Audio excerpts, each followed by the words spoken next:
the last table. The rain had been falling since 4 o'clock, the kind of slow, relentless rain that soaks through everything: coats, shoes, patience. By 7 in the evening, Marino's Italian bistro was warm and loud and full of the particular kind of noise that only a Friday night crowd can produce. Silverware against ceramic, laughter climbing over laughter, the low hum of a kitchen working at full capacity. Diana Reyes moved through it all like water through stone, fluid, unhurried, precise.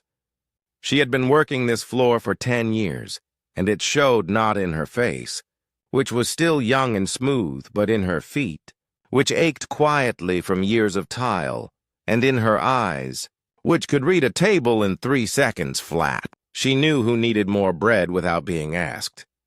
She knew which couple was celebrating something and which couple was fighting underneath polished smiles. She knew when the kitchen was backed up before the tickets even printed. She was 34 years old. She had a 7-year-old daughter named Rosa, who slept at her grandmother's house on Friday nights so that Diana could work doubles. She had an apartment in the part of the city where the buildings were older than the landlords cared to admit, and a car that started on the 3rd try most mornings. She had $240 in her savings account. She had not had a vacation in 4 years. None of this showed when she smiled.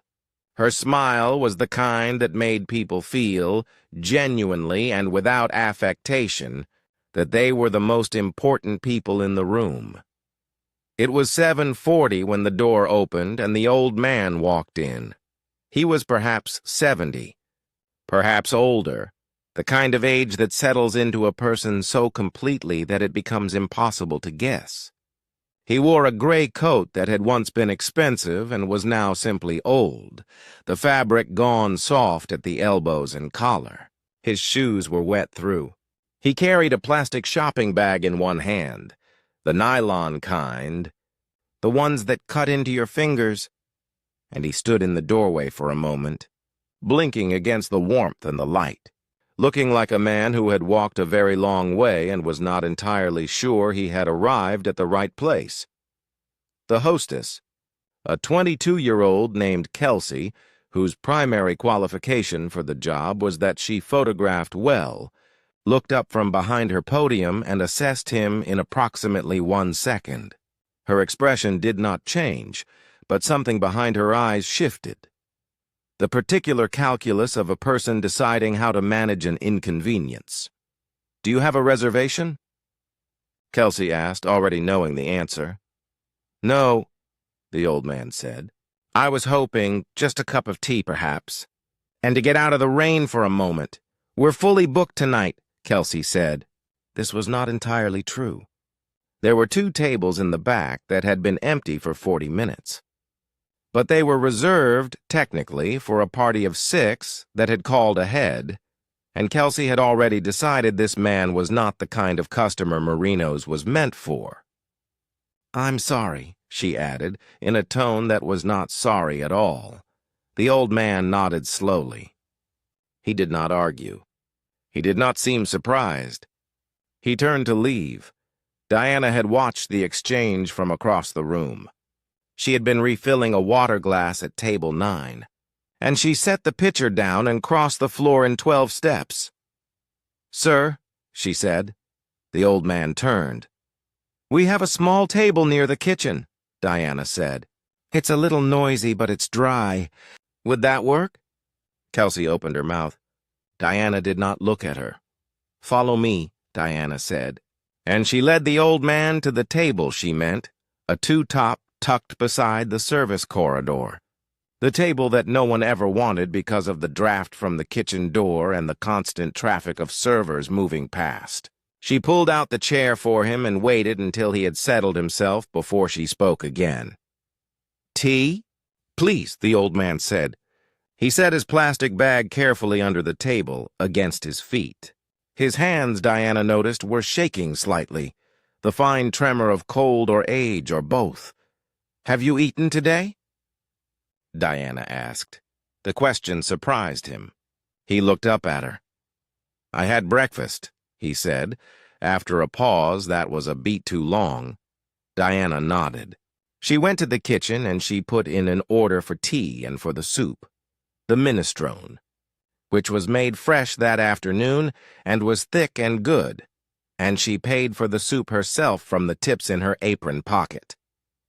$11. She had made $63 so far that evening.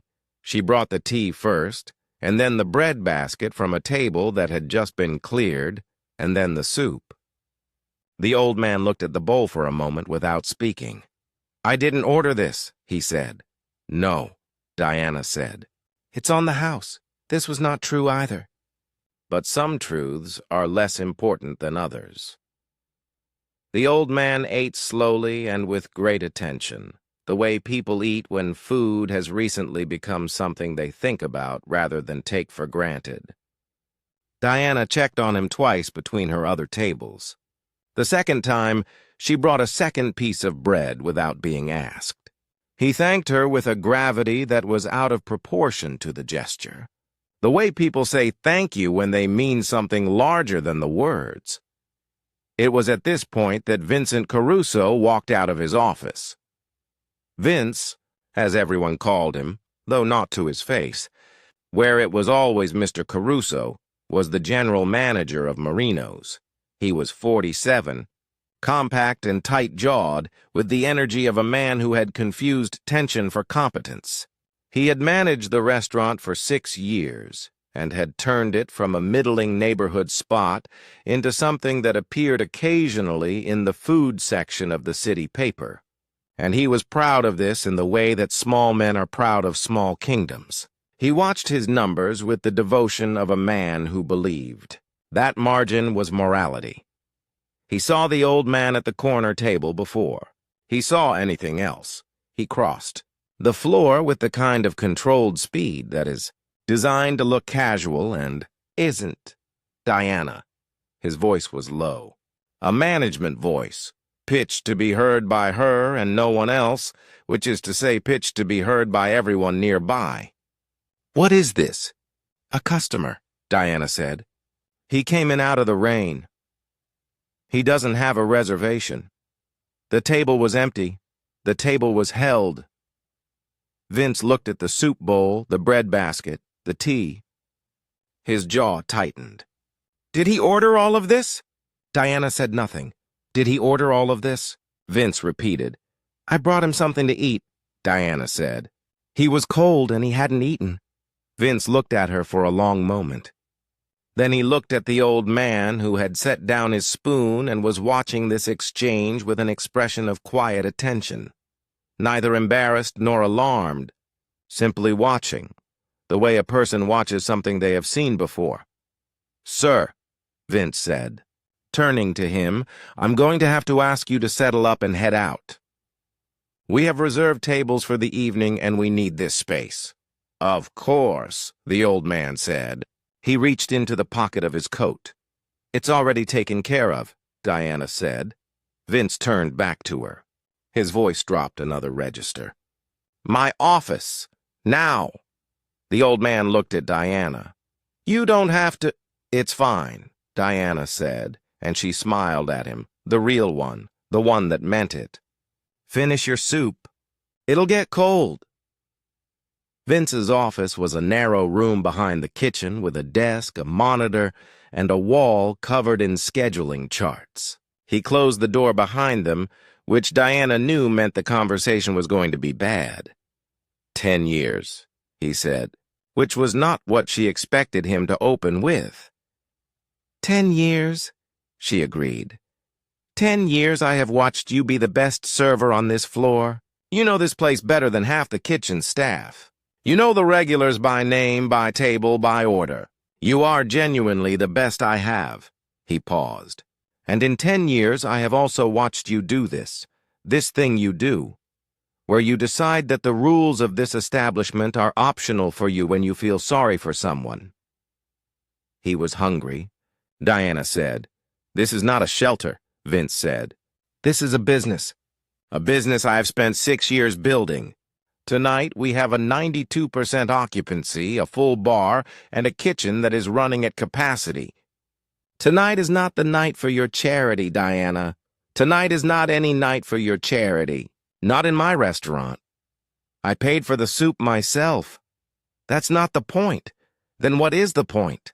The point, Vince said, leaning forward, his hands flat on the desk, is that you seated a man who did not have a reservation, who does not fit the profile of our clientele, at a table that was reserved without authorization, and you fed him without authorization, and you did this in front of a Friday night crowd, and you embarrassed this establishment.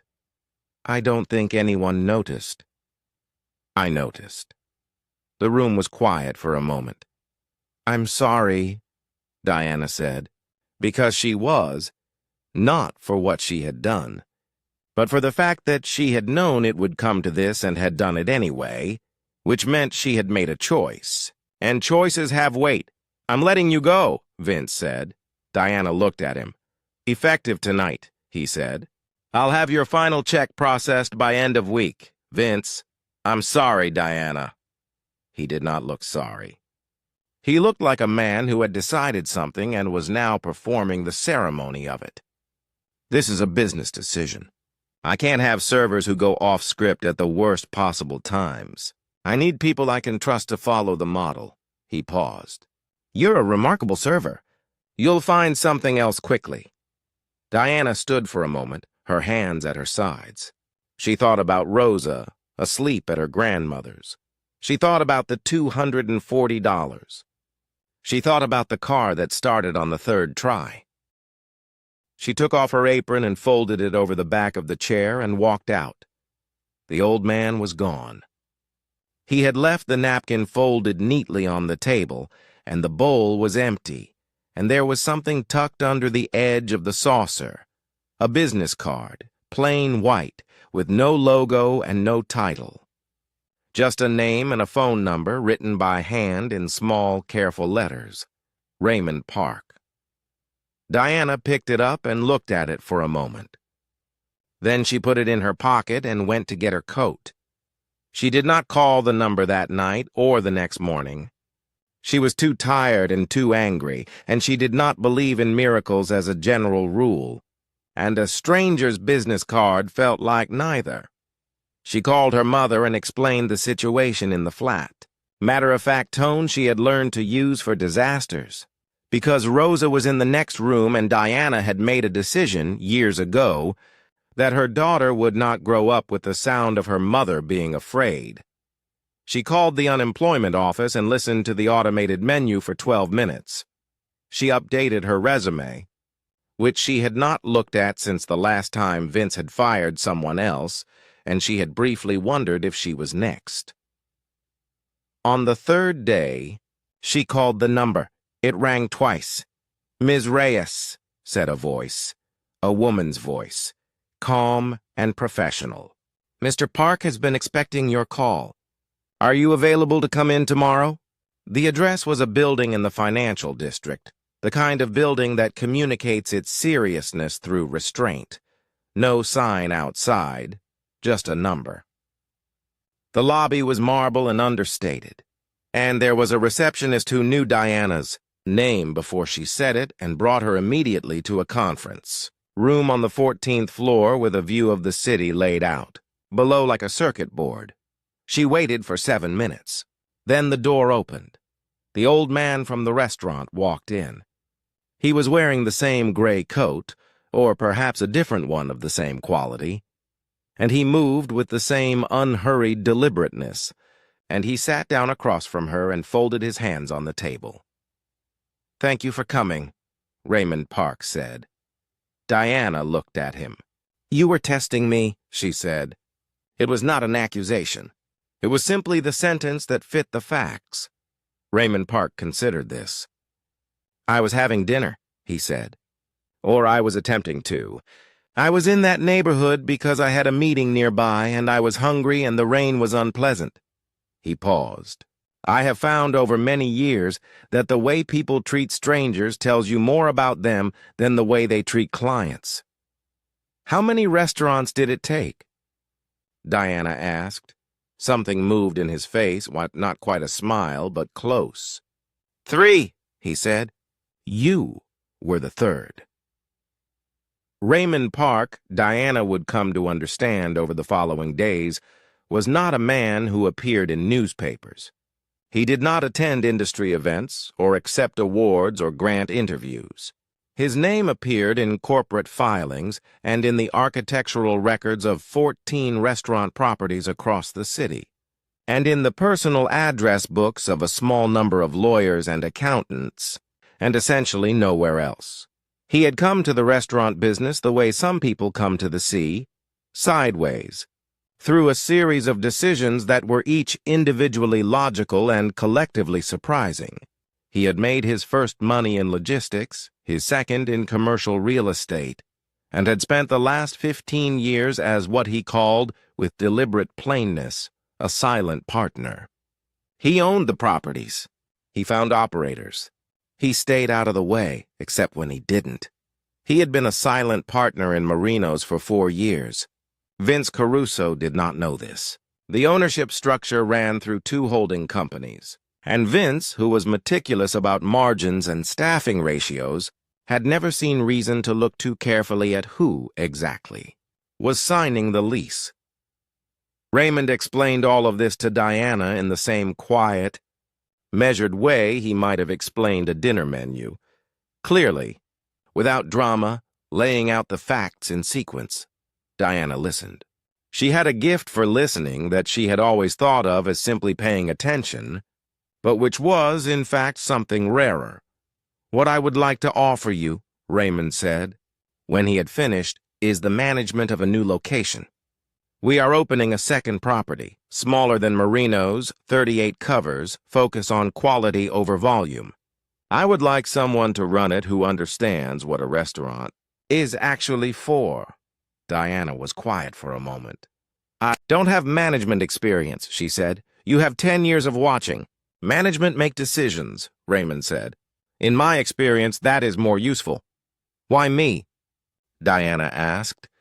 "Specifically, there are people with MBAs and 5-year plans, and because you paid $11 for a stranger's soup," Raymond said simply, "and then went into your manager's office and did not explain yourself or apologize or attempt to negotiate. You made a decision, you stood by it, and you accepted the consequences." He paused. "I have worked with a great many people over a great many years. The ones who can do that are not as common as you might imagine. The weeks that followed were not simple." Diana had believed, somewhere beneath her hope, that there would be a catch, a contract clause, a condition, a moment when the thing revealed itself to be smaller than it had seemed. But the offer was what it had appeared to be, real and fair and substantial. The salary was more than she had made in the best year of her service work. There was health insurance, which made her cry briefly in the parking garage on her way home from the second meeting, because she had not had health insurance in 6 years. She took Rosa to the park on a Saturday afternoon and told her about the new job in the careful way you explain important things to 7-year-olds, not oversimplifying but also not overwhelming. Rosa listened with the serious attention she brought to most things, and then asked if Diana would still be home for bedtime. "More often than before?" Diana said. "Okay," Rosa said, and went back to the swings with the pragmatic flexibility of a child, for whom the important thing had been answered. Diana called her mother that evening. Her mother cried, which Diana had expected. Then she laughed, which Diana had also expected. Then she said very quietly, "Your father would have loved this story." "Yeah," Diana said. "He would have." The new restaurant opened on a Thursday in early spring. It was small and warm, and the menu was short and careful. And the kitchen ran the way Diana had spent 10 years wishing kitchens would run, with communication instead of shouting, with enough staff to do the job properly, with the particular dignity that comes when people are paid what the work is worth. On the second week, a woman came in alone and sat at the bar and ordered a glass of wine and then did not drink it. She sat with her hands around the glass and stared at the middle distance, with the expression of someone whose day had been the kind that required sitting down, somewhere public in order to avoid sitting down. Alone at home, one of the servers started to move past her. Diana put a hand on his arm. "I'll take the bar," she said. She went around and she stood across from the woman. And she did not say, "Can I get you?" Anything or everything okay tonight, or any of the things that are meant to open a conversation without requiring one. She simply stood, attentive and unhurried, and waited. The woman looked up. "Bad day," she said. "I can see that," Diana said. "Do you want to talk or do you want company?" The woman blinked, surprised by the distinction. "Company?" she said after a moment. "Just company?" "Okay," Diana said, and she stayed. Later, when the woman had paid her check and left a tip that was larger than her bill, she stopped at the door and looked back. "Thank you," she said. "I don't know what for exactly, but thank you." Diana smiled. The real one. "Come back any time," she said. Vince Caruso found out about the ownership structure on a Tuesday afternoon. In a phone call from the holding company's attorney, who informed him that his management contract would not be renewed at the end of the quarter. The call was professional and brief and left no room for appeal. The attorney mentioned, as a matter of record, that the decision had been made by the primary stakeholder. Vince spent a long time afterward trying to reconstruct the dinner he didn't remember.